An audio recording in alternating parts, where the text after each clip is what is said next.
up to the page.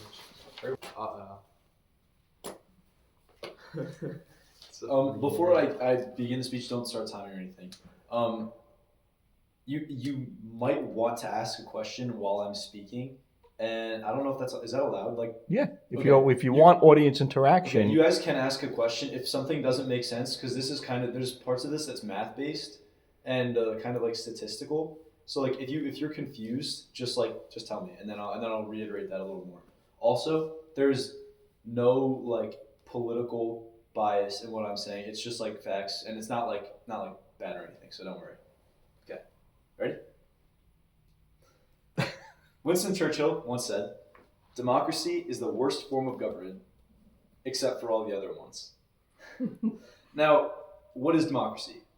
So a democracy is a government that is made by the people, for the people, and it is a form of government where the people have the power. There are currently, as defined by the United Nations and associated organizations, 63 nations and countries that follow a democracy, and 92 some odd that follow an autocracy. Surprisingly, the United States is not a democracy as classified by these organizations, but that's beside the point. When you think of a democracy, what is the first thing you think of? What is the first component of democracy that you think of? Elections. Elections, exactly. And the way that America does their votes is a first past the post.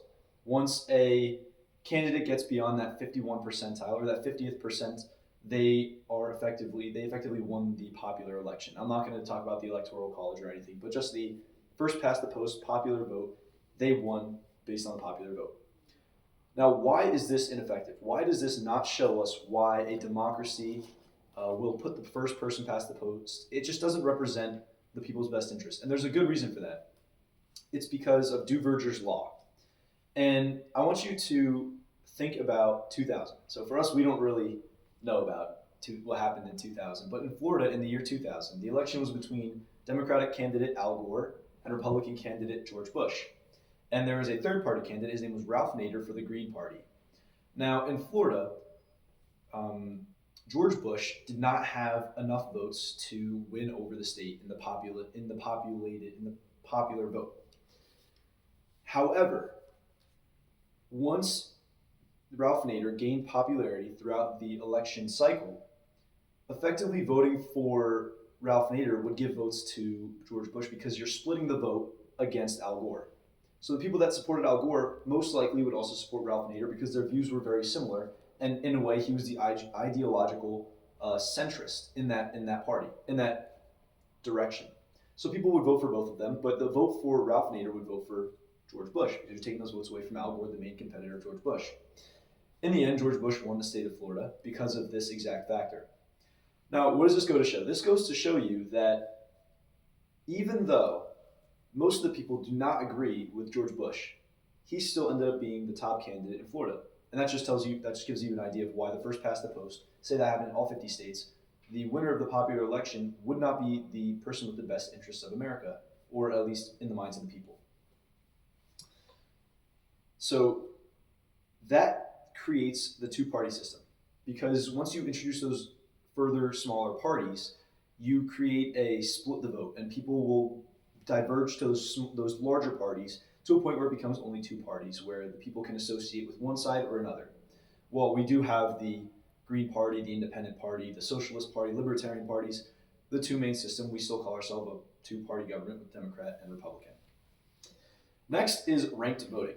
It is where the voters get to choose the order in which they approve the candidates. So, for example, if you had 5 candidates, people would rank them 1 through 5, and if you had 5 candidates and one had super low votes and the other were pretty even, you take away that first person with the low votes, and you take the second choice votes, and you start piling them on. You go down through the first 5 rankings, and you essentially find which person had the highest percentile.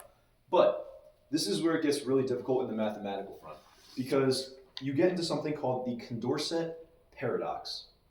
Because I want you to take 3 friends, and one of the friends says, let's get some dinner. What do you guys want for dinner? And there's 3 options. There's pizza, sushi, and burgers. Now, one friend wants pizza in this order, in ranked order: pizza, sushi, burger. The next person wants sushi, burger, pizza, and the third person wants burger, pizza, sushi. In this way, you create a scenario where there are two people who want the burger over sushi, two people that want sushi over pizza, and two people that want pizza over burger. And you effectively create a paradox where you don't have a person that's going to win. And this actually happens almost 100% of the time with a ranked election. It's a really difficult concept. I can't personally wrap my head around how it happens on a large scale. But when you have a large quantity of people, a large candidate pool, you end up with this paradox. So now what does this tell you? This tells you that our democracy, while it follows a standard democracy, it follows a constitution where the people are in charge of the voting, there are many better ways to choose the people that represent our country. And while we vote in one way, there should always be considerations for other ways to choose our representative officials. This concludes my presentation. Thank you for your time and being a wonderful audience.